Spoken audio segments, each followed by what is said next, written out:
Nicole Motyka says her life is shattered. A few months ago, she was living happily with her husband and 3 dogs, Yoyo, Blanca, and their puppy, Junior. We lost a baby a few years ago, so we decided from then on we would have dogs, we would take care of dogs.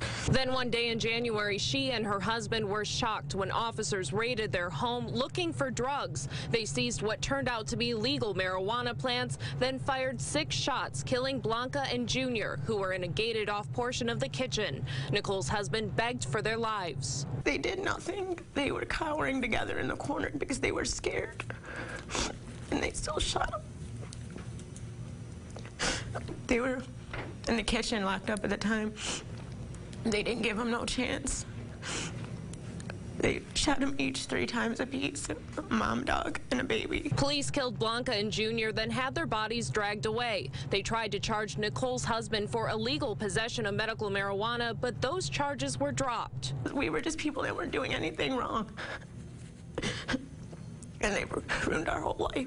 Attorney Solomon Radner pulled the reports made by the officers who raided the home. Each of the 6 copied each other's account word for word, claiming the dogs were vicious and attacking, leaving them no choice but to fire. However, later testimony had 2 of the officers questioned, telling conflicting stories. One said the dogs were shot because they were jumping over the barricade. Another officer said the dogs got through the barricade and were shot while attacking another officer in the living room. Pictures taken at the crime scene tell another story, with pools of blood in the corner of the kitchen 11 feet from the barricade.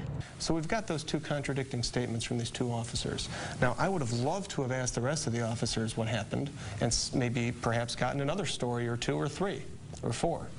But the judge didn't allow me to, which far too many times happens in criminal cases. Police officers in Detroit are required to fill out what's called a destruction of animal report every time they kill a dog, giving the department an understanding of how many dogs they kill and why. The attorney in this case has requested these documents for the 6 officers in question, but he says DPD has not released that paperwork. We reached out to Detroit police for their side, but they say they cannot comment on the pending litigation at this time. They are also in the process of being sued by another man who says he was wrongfully raided and his pet wrongfully killed in July. And like him, Nicole and her husband say they will never recover.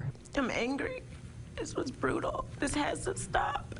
I can't keep taking people's pets. These were our children.